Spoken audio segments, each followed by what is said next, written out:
Okay. It is 7 o'clock, everybody. Thank you for being here. And a policy, we begin on time. And so it is a pleasure to see you all in the gallery. I am Marilyn London, membership chairman and board member of the Friends of the Stirling Road Library. And I see by who is in the gallery that most of you, I know you, you know me, but there are one or two people who are either guests or here for the first time. So welcome. And if you want to know more information about the Friends of the Stirling Road Library, please check us out at www.stirlingfriends.org and check to see the wonderful programs that we have in addition to Batia, and join us. For those of you who are friends, you know it's because of you that we are able to have Batia and the other wonderful facilitators that we do have. I hope that you are all getting your newsletters. And if you are not, please let us know, because we are able to fix these problems very quickly, but we have to know that you're not getting it for us to fix it. So please share that with us. We have great things on the calendar for February, as you see, so please join us and register in advance when you are asked to do so. And I see you are all muted, so I don't have to remind you to mute. And I will then tell you that Batia has agreed to allow us to record tonight. So if you know somebody who couldn't make it tonight, just let them know that they are able to see the recording and they can get that through our newsletter. So tonight, we are not going so far. We don't have to fly so far. We're going to Mexico. And the area that some of you have been to, but you've not been to, where Batia is going to tell us what we missed because we weren't there. We know maybe Tulum and Chichen Itza, but this is not where she's going, even though she's at the Mayan part of Mexico, right? So Batia, take it away and take us back to your home, and I'm sure you're going to tell us a lot of good stuff. Not only Mexico is my home, but my specialty is in Hispanic art. So of course, it's very close to my heart, this story and what we're gonna see in Palenque, which is one of the mysterious sites of the Maya. So I'm gonna share my screen with all of you so we can see the images that I'm going to show you. And not many people know about Palenque, and I noticed that lots of people travel to, of course, the beaches in Cancun, and from there you can travel to Chichen Itza and Uxmal and other places. But Palenque is actually in a place that is not visited that often, and I don't know why it's not working. Wait a second. I don't know why it's not my. Let's see. Let me try again. Okay, let's see. Okay, here it is. So this is where Palenque is. Palenque is in the Petén, is the central area of the Maya. And the upper part and the northern part, you can see where Chichen Itza is, like right here. You see other places which are really important, like Uxmal and many others. But this area right here is close to a city called Villahermosa in the state of Tabasco. Palenque means the place of defense because of the way that it was built. It is not in a place very high up, but the forest that surrounds it, it makes it a place that is very hard to get. So here I am showing you the map of today's countries, where you have Guatemala, Belize, Honduras, and even El Salvador, which are part of the Maya region where the Maya inhabited before the Spaniards came. When the Spaniards came to Mexico in particular, they are going to see that most of those cities were abandoned when they arrived there. And the river Usumacinta crosses very near Palenque. It is very important for a city to survive if it has water, as you have seen in many civilizations, of course. This is a view of Palenque today. Of course, full of tourists, it is all cleared up, but this does not at the beginning how the adventurers that discovered it found it. As you're going to see in some of the old paintings and lithographs and photographs even, it was all covered with vegetation, with all of the roots and plants that would survive, of course, in the forest. It is a very humid place with lots of rain all through the year. So lush vegetation, as you can see right here. And today, of course, is open to the public.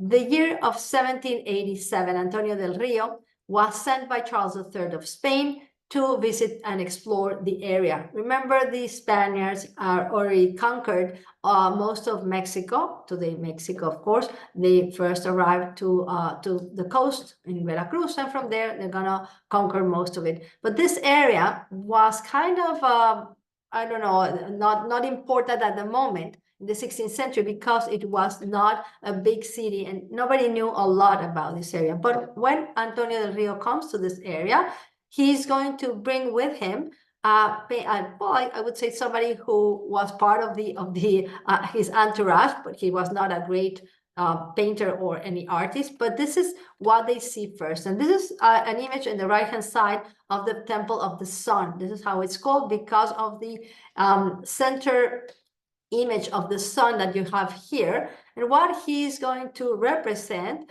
this illustrator, Jose Calderon, is to report back to the authorities. And these are some of the earliest drawings that Western eyes are going to see of the marvels of Palenque. So in the report to the king, they're going to include this kind of drawings. So they're not very, I don't know, very well made, but you can see what he was looking at. This panel engraved in one of the temples of Palenque. Del Rio is going to bring with him back to Madrid some of the slabs that he found. By this time, 18th century, they do not know what exactly they're taking. They see that they are carved on the stone. But on the other hand, we know today those are hieroglyphics. These are their writings. This is a Maya way of communicating in writing. And here is a photo taken later of those slabs that he took back to Madrid. Today is in the museum in Madrid. And some other pieces that they took from the area of Veracruz and other places around Mexico. We have several adventures, exploration, people who go to explore. And finally, we have a painter who is also an adventurer. Jean-Frédéric Maximilien de Waldeck goes to this area. And when he goes back, of course, he's going to paint what he experienced in this case. And he is going to recount his adventures. And he paints this, showing us how he was carried around from one place to the other. And actually, here is an indigenous man carrying him on his back from Palenque, going to another city, another place called Ocosingo. He is going to record what he saw. And he's going to publish his findings and this very important moment for Palenque.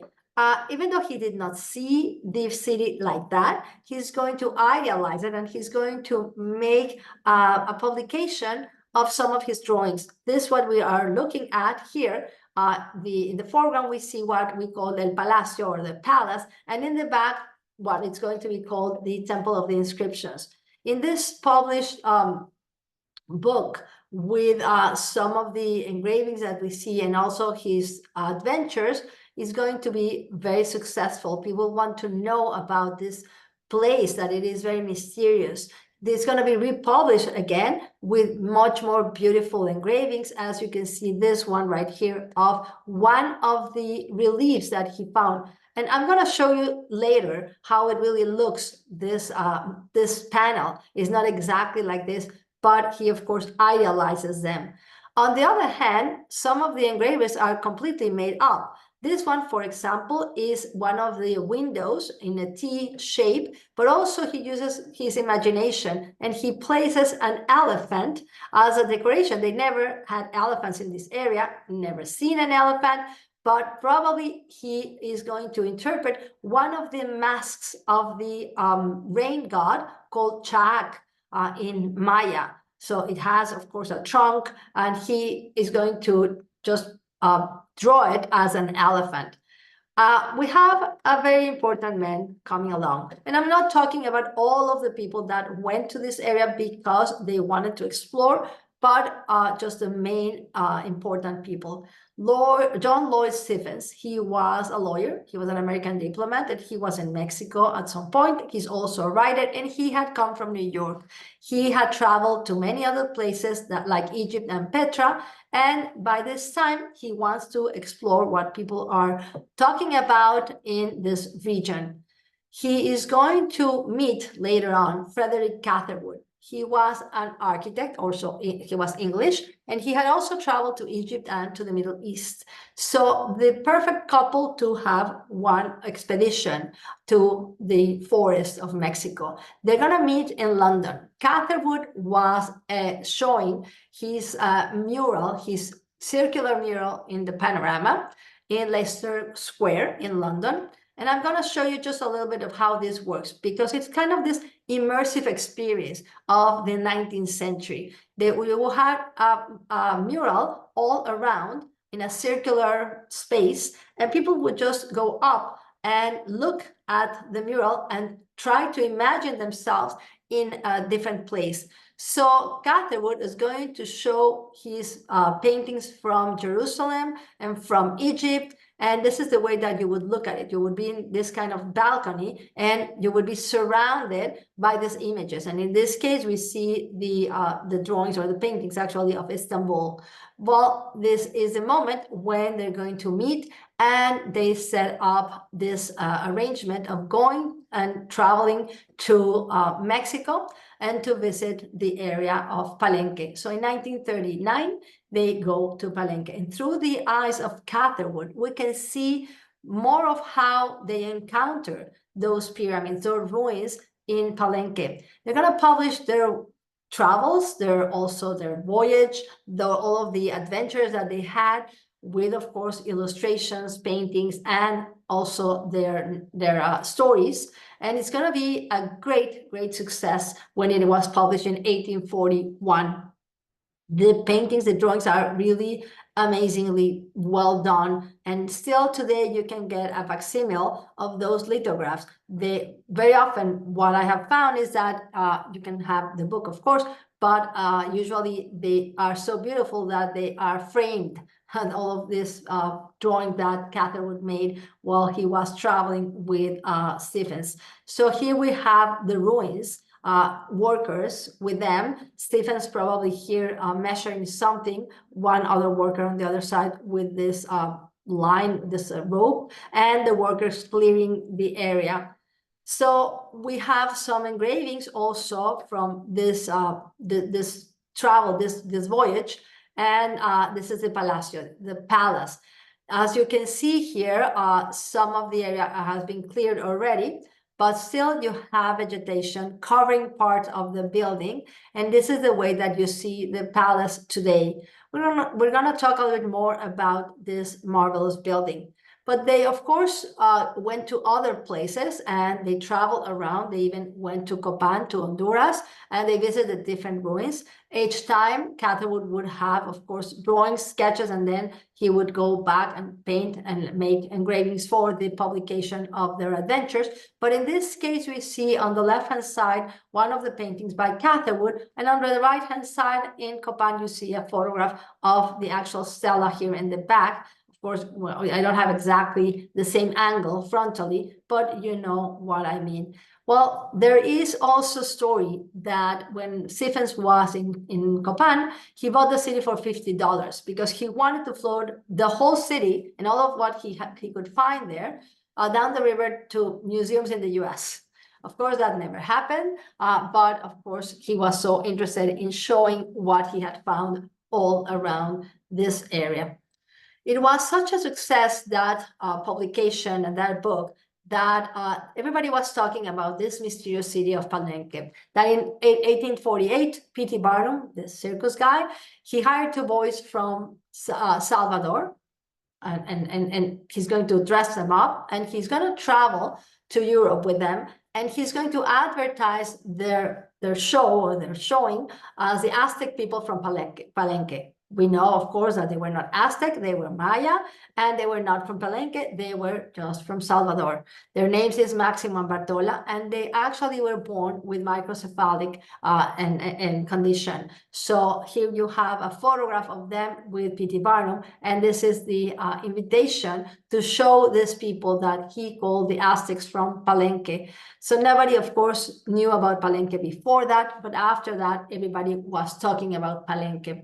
In 1857 to 1860, Desiree Charnay is going to travel. And these are the first photographs that we have of the place. And here we see the ruins already cleaned up, more or less, not reconstructed, but how he found them. So it is a representation not only of the interest of people getting there. It's very hard to get there. Remember that in the 19th century, there are no roads. You have to, of course, go there by horse or walking all through the different areas of the forest. And it's very, very humid. Also, as I mentioned, lots of vegetation. On the left-hand side, we see the same building, that same tower, but made by Waldeck. And here we have the comparison, of course, of an engraving, a beautiful one, and the reality a few years afterwards. So we have the two images, one of a photo and the other one of an engraving. So as you can see here, Palenque is today a very important city. But at the time of the 19th century, they did not know what to do about it. First of all, it was abandoned. Why do you find pyramids here very similar as the ones that you find in Giza in Egypt, where the lost tribes of Israel that somehow they ended up here in America? Or are they Egyptians who traveled by sea and came all the way here? Or what is it? All those pyramids are their temples. They're not tombs because they didn't find any remains of people being buried there. So it was a lot of questions. There were a lot of questions. There was a lot of mystery behind it. And it was abandoned in the year 830. By that time, nobody lived there anymore. Doesn't mean that they all died. They just went to smaller cities or smaller towns. And the reasons are, and there are many hypotheses. Probably there is the lack of crops because the poor soil of the jungle. Also, probably there was an overpopulation. So it was also a part that you don't have enough food to give to everyone. So there was a famine. And probably there was also conflict or war, or maybe all of the above. Still today, there are many theories, there are many ways of thinking of what happened to those cities by the year 830 that were abandoned.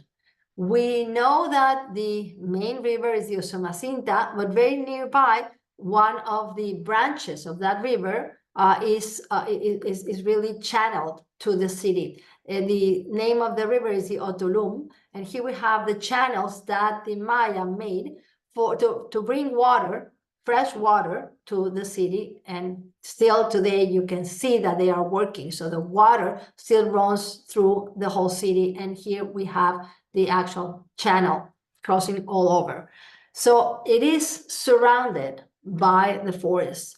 There's lots of water. There's always rain most of the year. Of course, during the summer there's much more rain than the rest of the year. They use also the topography and the hills that they were already there. So for example, here we have a photograph of one of the temples, and this is an actual natural mound, and they would cover it with stones, and it would look like a pyramid, but it was actually a hill.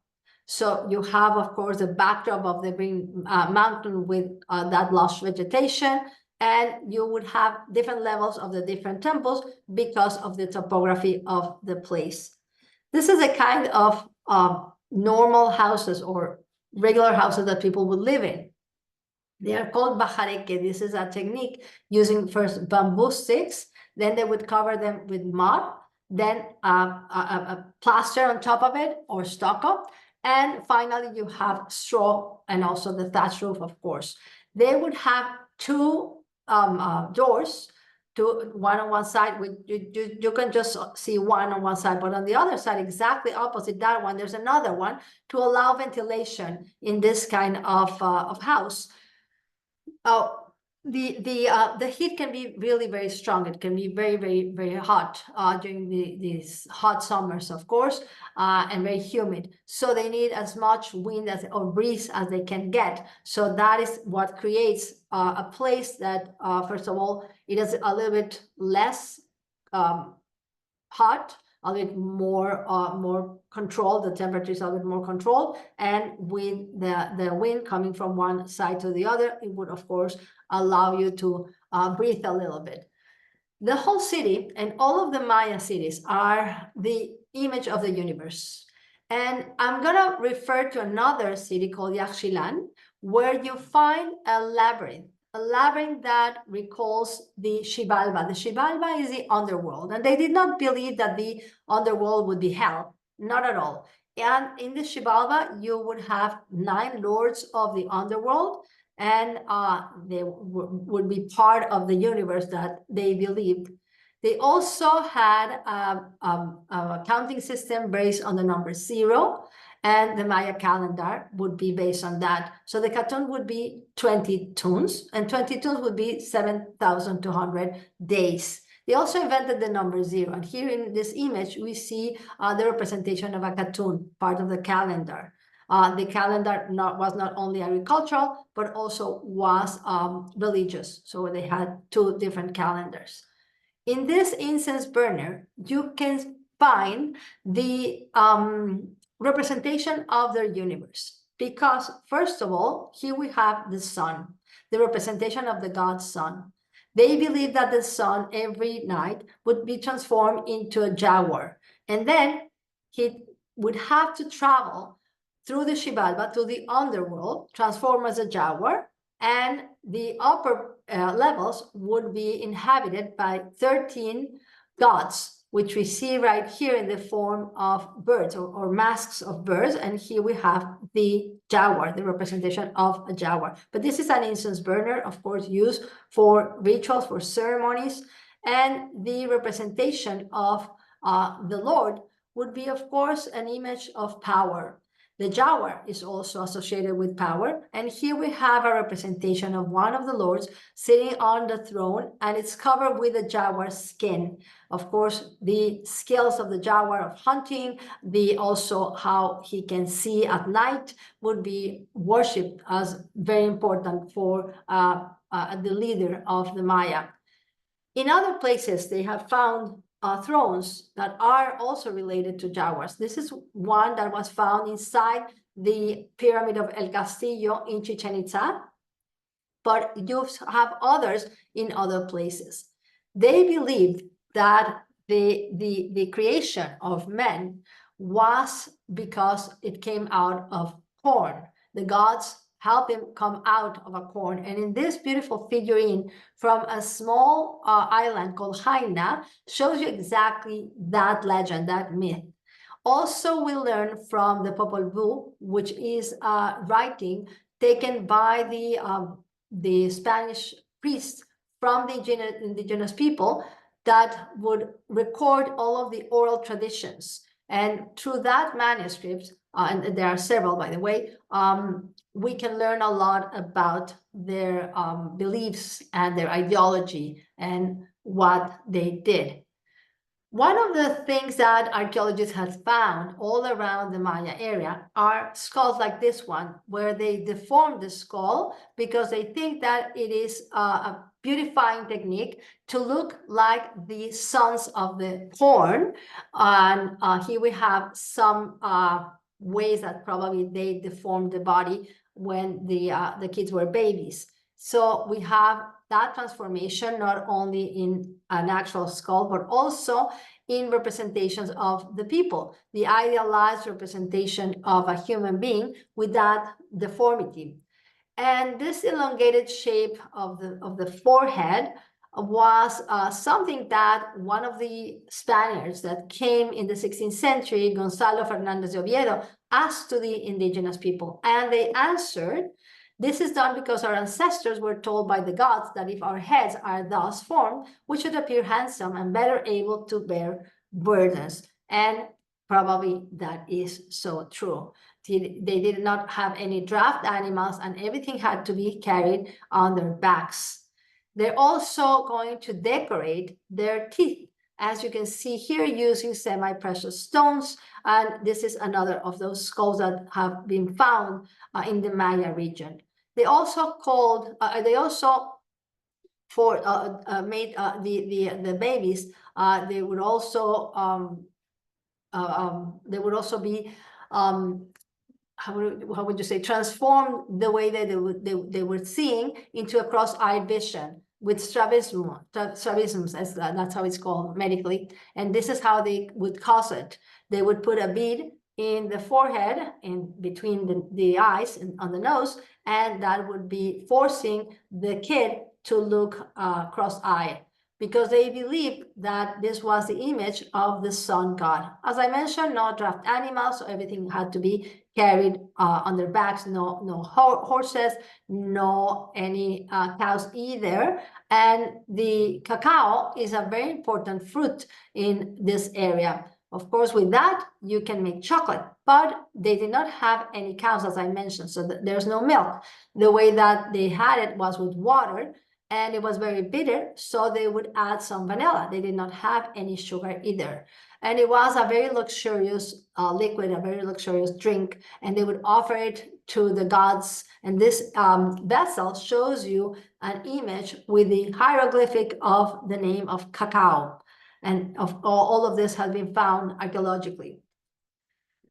From sap of different trees, they would get resins. They would get gum. This is where it comes from. Rubber, called in Spanish hule, and copal for incense. With the rubber, they would also make the balls to play the game, the ball game, which I'm going to show you in a second. They also built pathways. All of those roads that led to the different cities around, they're called white roads, also called sacbes in Maya. And they used lime plaster to pave those roads, and still are there. You can see this photograph of one of those sacbes, and they are called white roads because of the lime plaster that they use. The city of Palenque is not a nuclear plant. It doesn't come from one center and from there, or a plaza, and from there it is going to develop. It was built in an organic way. What I mean is that they are going to use topography, the hills that they are already there, and not one building is the center of the city, but the most important one probably is the palace that we see right here. The rest that we find in this recreation of how Palenque was at its peak, you find that all around are the residential areas, some smaller temples far away, like you have here, and smaller plazas. But the main area that you visit as a tourist is this in red. El Palacio, or the palace, is exactly this one. It has a tower. It has a very distinctive feature, which is exactly that tower. It is built on a platform, and it is an enclosed structure, so it's very hard to get in. Why do I say that? Because it has inner patios. You have to go through this area right here, or to these walls right here, to enter those patios. Even though you have a huge staircase right here, it is not easy to penetrate. Well, this is a photograph from 1891 by Alfred Maudsley, who also visited the site and also made some photographs at this time when he visited. And you see already it has some part has been cleared up, and this is the palace. In this plan, you can see the inner patios that they added security and also privacy. And as you see here, all of it is walled with small areas right here. So it's hard to get in, even though, as I mentioned, they have huge staircases, but you would have to go all around in order to enter this area right here. So in 1940, the restoration of the city began. So it had to pass almost 100 years for the country to start restoring it, making the research, studying, etc. And they began to rebuild it, as you find in the on the left photograph. In this photo, you see that the tower is being reconstructed. And even though we know that it had a third level right here, we don't know exactly how it looked, but photographs tells you, attest to those 3 levels, and this is how they reconstructed. Today, we know better, and archaeologists, they do not do things that are not exactly like that. They just leave it as it is. And in this case, in the 1940s and 1950s, they reconstructed as they went, and this is an invention because we don't know exactly how this tower was finished on the top part of it. So they added that floor, even though we don't have any evidence. But look at this scale of the tower. Here we have a person, a figure, and this is a very tall area in comparison to the rest of the city and the palace itself. Probably it was an astronomical observatory, or also used for defending the city, because you can see from there who's coming or who's going, so added security to the city of Palenque. In many of the buildings, they have ventilation windows, like you see right here. But as I mentioned at the beginning, this city and many cities, and all cities built by the Maya, they have symbolism, they have a meaning that is related to their way of seeing the universe and the way that they believed their gods and where the gods lived. In that area that we find here in the Palacio, the palace, we see those windows with the shape of a T, and it is related to the sacred tree, the ceiba, which I'm going to show you. And also it's linked to the sun god, which we see right here, Kinishahau, and it represents the breath and the soul. So all over the city, we find symbols like this. Even though it's a functional window for ventilation, the shape of it is related to the sun god. And of course, we have to go back to Valdec and his representation of the window, and that elephant, of course, that he invented. The ceiba tree, it is from the family of Aboab, but it's not exactly Aboab. It is this sacred tree. Why? Because they thought that the universe was, or actually the heavens was supported by 4 ceiba trees, and those were in the corners of the world. So the ceiba tree is going to become the place where gods can travel from one place to the other, and they can communicate with this world, with humans, and also with the underworld, because of the roots, of course, that would go down the soil. So this is a manuscript, a codex, the Fedjerari Meyer, and it shows you the corners of the world with the ceiba tree in each one of the sides. The idea of a ceiba is not unique, or this kind of, it's not unique to Palenque. It is, I believe, by the Mayas. Also, a cave would be a place to communicate with the underworld. The Palacio, the palace, is the most important building. Why? Because probably the lords lived here. In the courtyard, in one of the courtyards, we see bas reliefs where we find representations of different symbols, hieroglyphics, and here on the walls, they found some holes, probably to be used to put a rod with curtains instead of doors. Of course, it would be better also for ventilation, but you would have some privacy as well. On that same courtyard, on the other side, you find a representation of captives and visitors that are coming to see the Lord Pakal. Pakal is the most important Men, the most important lord, because he built most of Palenque, and his son also built a lot of the temples that we can still see today. In this relief that we find here, it is kind of a procession. And there are the lords of Pomona who come to Palenque to offer tribute. So they bring not only tribute, they also bring captives. And here we have an example, and I'm showing you this so you can understand what we're looking at. In this case, we have somebody who's kneeling down, and these also, all of them are in profile, and they are bringing offerings, tribute, and we have their names written down. Some of them have also an insignia, and they show that they are important people, so that we know who they are from where they are coming, and they are coming to visit the Lord Pacal, because it was the ceremony of his ascension to the throne. So they also have, and they bring prisoners. Probably here is it's easier to see this relief, and some of the prisoners are the ones that are right here. They do not have any name, but the way that they are presented, kneeling down or in different ways of postures, this is how we see that they are probably captives. The palace also is important because they found this representation of Lord Pacal.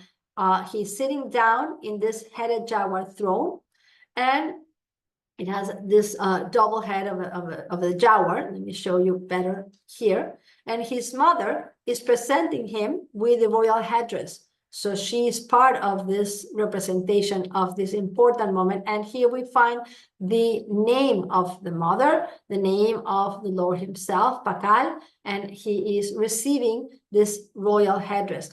And of course, Valdec, he made his own interpretation of this exact representation. He omitted the profile of the woman, the mother, that is right in front of him.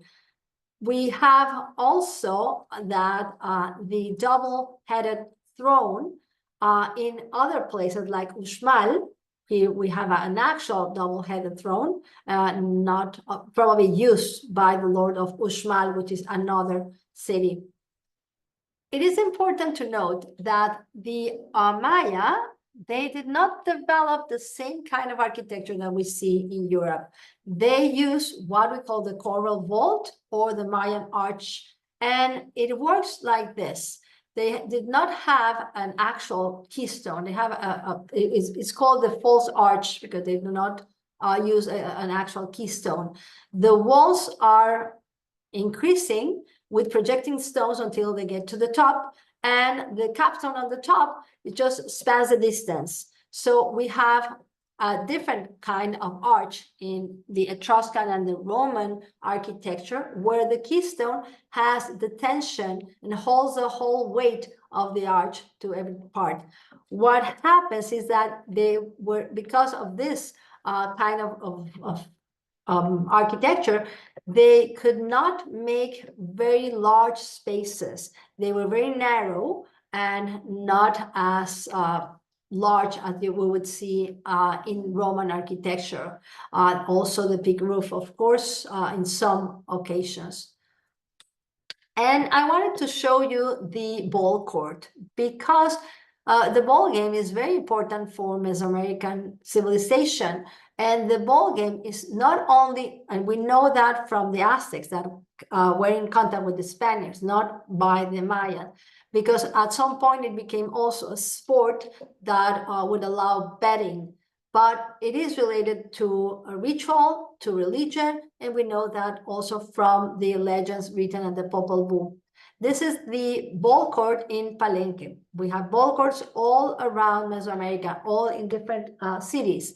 And here we see the actual double T-shaped court that is, again, related to the sun. Here is probably better how you see the double T. And they have walls on the sides. Sometimes you would see rings, as you find in this one. Sometimes you don't find any rings. And again, we see the sun god with the T-shaped tongue in this case, the same as we have seen the ventilation windows and many other things around.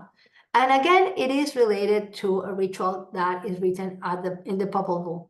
The Xibalba, the underworld, there was supposedly a court below the surface of the earth. It is associated with death, of course, and with the 12 lords of the underworld. And we have here an altar in Copan showing you the 12 lords of the underworld. There was also part of that same legend that all of the roads to Xibalba were filled with different obstacles. There were rivers filled with scorpions or serpents or blood, and you had, of course, to get through until you would get to Xibalba. It's not a punishment to go to the underworld. It's just another realm. But at some point, the gods of the underworld are going to invite the two people from the earth, and these are the story of the Maya hero twins, and they needed to have human sacrifice to the gods as an offering. So they are going to play with the lords of Xibalba, or the gods of the underworld, and this is an uncle and a nephew, and of course they are defeated, so they are going to be sacrificed. And the humans, and by the way, this is the same, although it is shown as a whole, but it is actually this vessel that shows the players, the ball game. But in many places we have images of that legendary game. So the people are really enraged, and they want to avenge the father and the nephew that were sacrificed for the gods. So the twin sons are going to go to the underworld, and they're going to defeat those demons, those gods, and they're going to be transformed into the sun and into the moon.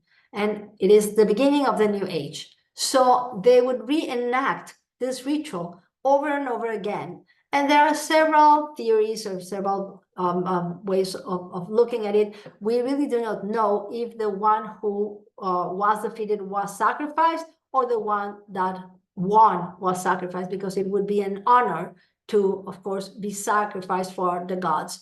Nevertheless, this is a relief from another place on Tonina, and we see the king of Calakmul and the deceased, or the one who was sacrificed, the ruler of Tonina.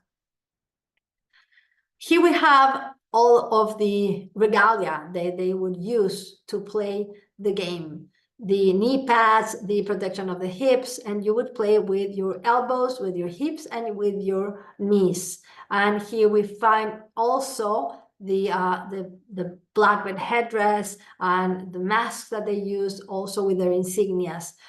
The Jaina, again, that small island, we found some examples of those ball players. And this is the one in Chichen Itza, so you can see the amount of information that we have from all of those different cities in the Maya region. In this case, we have a ring very high up, and supposedly the ball would have to go through that ring. In Chichen Itza, we have the representation of the ball with a skull inside, and the players surrounding it, again, playing that same game. And this image of a decapitated, probably defeated, with blood gushing out of his neck. That is something that we see all over Mesoamerica, those kind of representations. The Temple of the Sun, which is this one right here, is one of the best preserved temples. And this is where Valdec and many others are going to see this image of the sun that we saw before. The universe, as I mentioned, is based on 13 levels of heaven, and then we have 9 levels of the underworld. This is the way that they saw the world. And we get to this important man, Alberto Ruz Lullier. He was born in Paris in 1906. His father was Cuban. He had been exiled. His mother was French. They were living in Mexico, and he studied archaeology in Mexico. So now we see this man in the late 1940s digging in Palenque.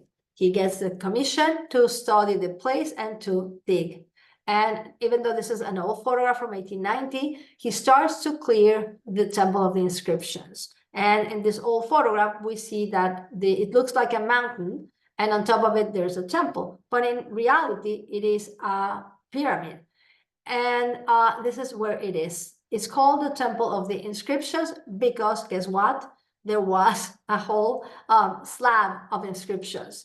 The hieroglyphic system, the writing system, it is based on logograms. That means glyphs that stand for words, but also with a phonetic component. So it's kind of complex to try to understand it.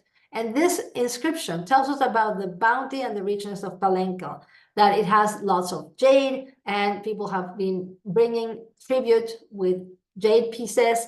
So those, the way that they try to understand the hieroglyphics comes way back from the time where the Spaniards came. Fray Diego de Landa, who came, of course, with the Spaniards at the 16th century, he thought that those hieroglyphs were alphabet letters. So he tried to understand it, but of course, that was not the case.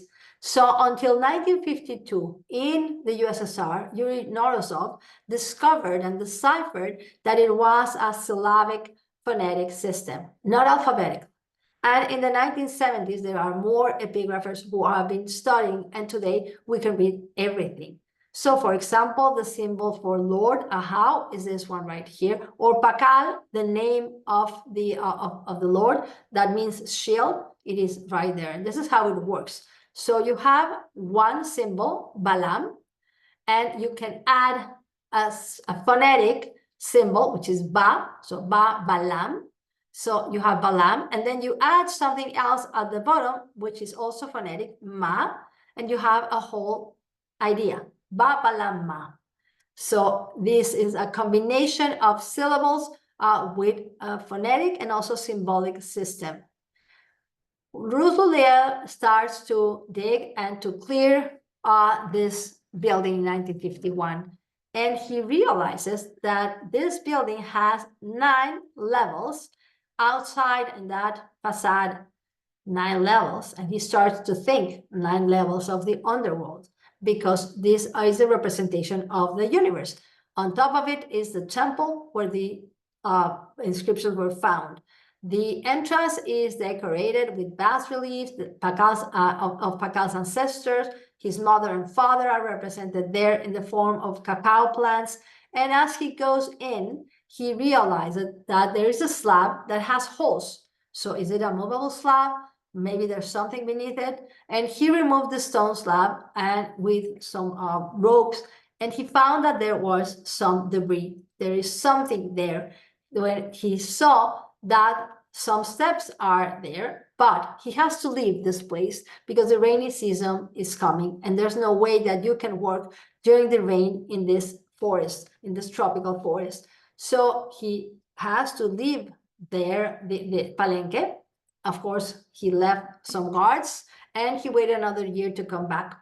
When he starts to clear up the steps inside, he finds that there are 9 arches. The Bolomtiku, these are the lords of the underworld. Again, we see those arches going down the stairs, and he finds also a stone box with pottery jars, with shells, with jade earplugs and beads and many other things.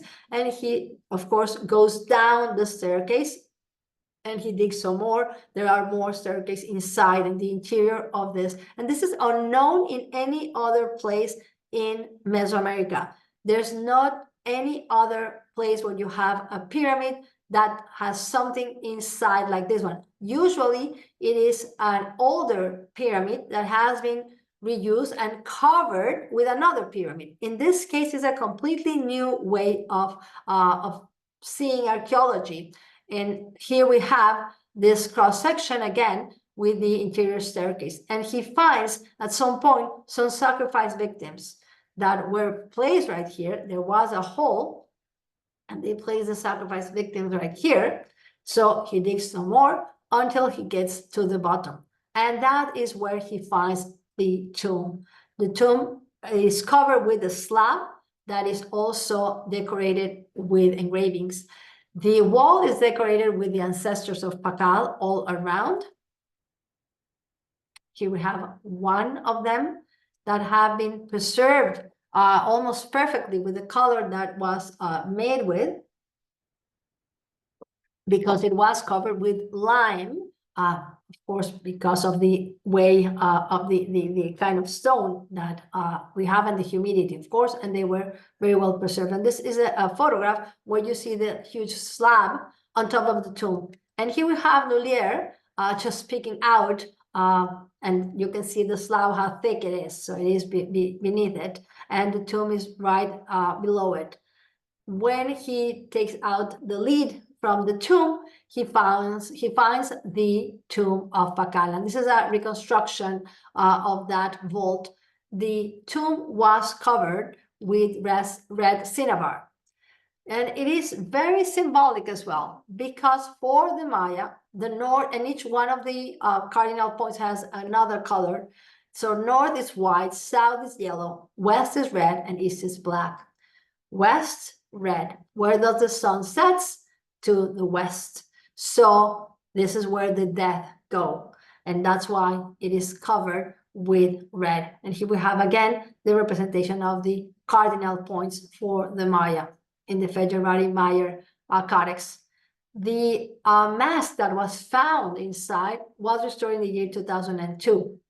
And this is a photograph, very bad photograph, but they released these photographs a few years ago, and you find the skull right here, part of the earplug and the necklace, the mask on the right-hand side, and probably it moved, it was crushed with debris, or who knows, and they have been reconstructed. They have been able to reconstruct that mask and with earplugs, and also the necklaces that were buried with Pakal. And again, we see this representation of the sun god. So remember, this is a constant symbol that we find all around Palenque. The slab is inscribed and it is beautifully decorated. It has the name of Pakal, the Lord Pakal. And as I mentioned, Pakal means shield. And we can see this, of course, in color, supposedly how it would look, so you can understand better. Let me show you here. This is the original, of course. So Pakal is ascending to the underworld. He's the center of the universe. He's surrounded by images of the cosmos.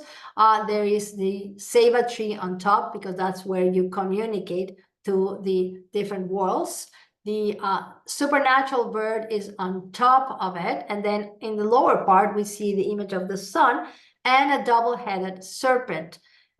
You can see here, of course, the tree, the Seva tree, related to the actual Seva tree that we find around. And then let me show you the double-headed serpent, because it's very hard to understand. And here I shifted it so you can see. And here is this rattlesnake that decorates many different pyramids and ruins around the Maya world. And here we have a rattlesnake. So it is the upper part of the rattlesnake, and here we see the lower part, and it is a double-headed serpent.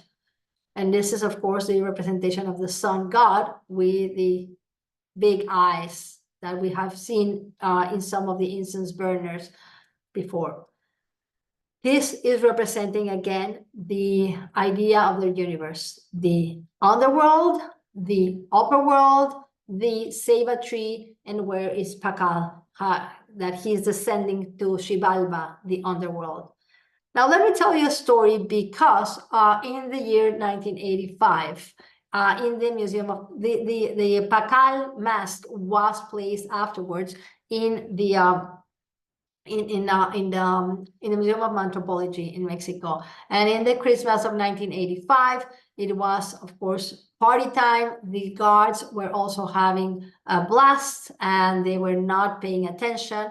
Somebody breaks into the museum at night, and as they are celebrating, they take a lot of things from the museum. They robbed the museum. They knew exactly what to take at that point, and they take some wonderful pieces. They break, of course, part of the display, and they take the mask of Pakal at this point.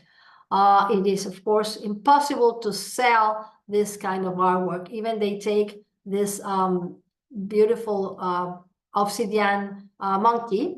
But luckily for us, the mask and everything else was recovered in 1989. It was linked to a gang of drug dealers, and somehow they could not do anything with it, and they did not destroy it, and they were able to recover it.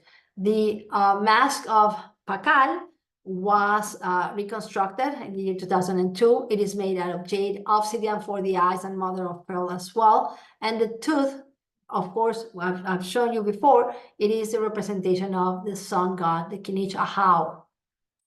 Lullier was a very good archaeologist, and thanks to his drawings, when they are going to restore the mask, they were looking at the drawing that he made when he discovered the tomb of Pacal, and they were able to do that again. Lullier was really in love with Palenque and what he found in Palenque. And when he died in 1976, he asked to be buried in Palenque, and all visitors pass through his burial place at the entrance of this today very touristic city of Palenque.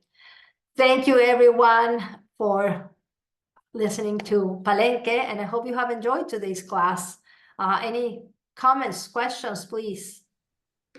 Thank you so much. I never knew so much about the Mayans and what they did. Thank you, Wendy. Yes, it's just an introduction to this very complex civilization.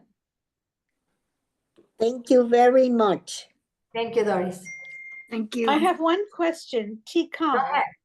Tikal. Was Tikal in Guatemala also considered a Mayan sculpture Yes. environment? Yes? Yes, Tikal in Guatemala is also a Maya city. It is a little bit different because it has different features, but it is Maya, definitely. Thank you. Sure. What year did you say they first discovered this area? They discovered in 1780 something, I believe, in the 18th century. The end of the 18th century is when it was discovered, and it was cleared like by archaeologists, and they began in the 1940s. 1951 is when Lullier discovered the tomb of Pacal. 1951, 1952. But they started taking pictures and assessing what it was like in the 1800s, 1870s. They knew that yeah, exactly. They knew that it existed there. They sent the report to the king, Charles III in Spain, but they were not really studying it. They actually, at the beginning, and Charles III and many other kings, they were interested in collecting objects. So they would get back whatever they could to Spain. I didn't talk about a place called Yaxchilan, but most of what they found there, they brought back to London, and today they are at the British Museum. And it is a Maya place also in part of Mexico. It's called Yaxchilan. It's a beautiful place. So they were not really interested in understanding the Maya. They were more interested in collecting at the beginning. So later, of course, they're interested in what kind of civilization is this. Yes, Marilyn. Did you say that this is open for tourists the same way that Tulum and Chichen Itza is? Yes, it is. It is. So you fly where you have to fly close by, and you don't. Yes, the best way. I'm not so sure if it's an international airport, Villahermosa, but from Mexico City there are many flights to Villahermosa. That's the closest to Palenque, and it's really easy to get there. Like from the airport to Palenque is really easy, and there's a lot of hotels around. It's not like that in the 19th century, right? Today it is a tourist place. Good. Yeah. Thank you so much. Thank you. Very Thank you. informative. Gracias, Batia. Muy interesante. Thank you, Miriam. Anybody else a question or a comment before we leave? Okay. Only to thank you again. Thank you, Doris. Well, hopefully we'll see each other, I think,